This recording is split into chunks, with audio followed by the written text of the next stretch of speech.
Hello everyone, my name is John Gamil and I am an experienced chess player. I've been playing chess for around a few years now, and today I'm going to be showing you the basics of chess and how the pieces move. Actually, the basics of chess for a beginner. Now this is I'm actually going to be explaining how the chess pieces move, and later on, hopefully in the future, I'll be explaining some other advanced territories in chess. So we're gonna start with what the pieces are. So here we have a 8 by 8 board, 64 squares, and we have 32 pieces, 16 on each side. Each of them contains 8 pawns, 2 knights, 2 bishops, 2 rooks, a queen, and a king. We're gonna go from order of importance and power.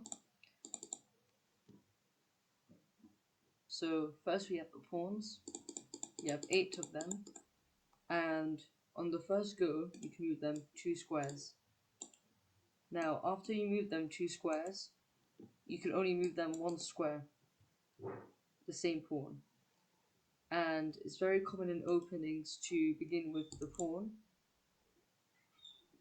and it could capture diagonally. Now moving on to the next piece, we have the knight.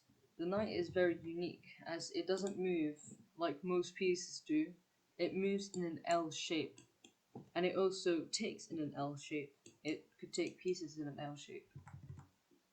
And that's the reason why it's very unique. It could also jump over pieces. No other piece could do that. Moving on to the next piece, we have the bishop. The bishop is actually, to some others, stated more powerful than the knight. The bishop is very powerful when it comes to long-term endgames, endgames itself.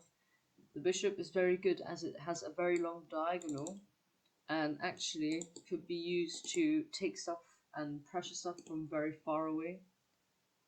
And the only disadvantage of it is that because it's only visible to 1 square.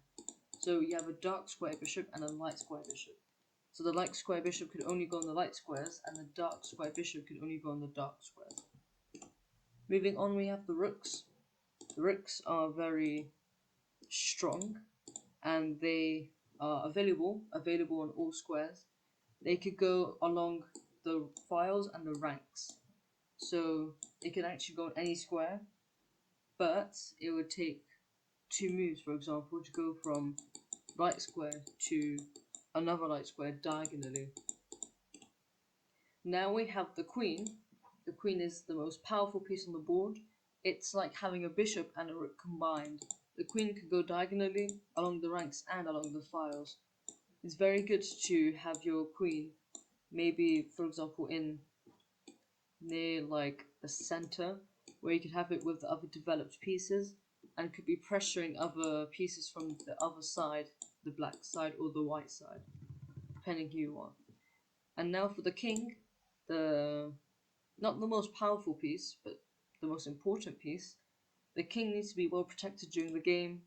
I would advise that early on you should develop your pieces, meaning that you should, for example, push one of your pawns, which gives an opening to your bishop, take it out, get your knights out, and castle.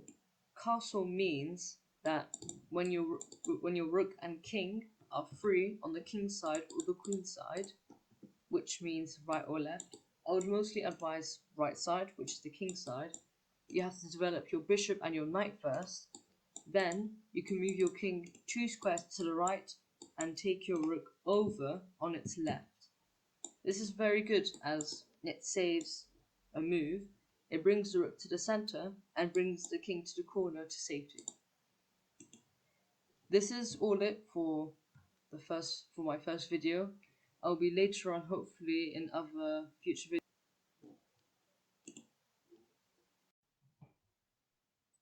in another video. Thank you for listening, guys. I hope you have a great day, and I hope you become better at chess. I hope I wasn't too boring, and I'll be hopefully uploading soon. I'll see you in the next one.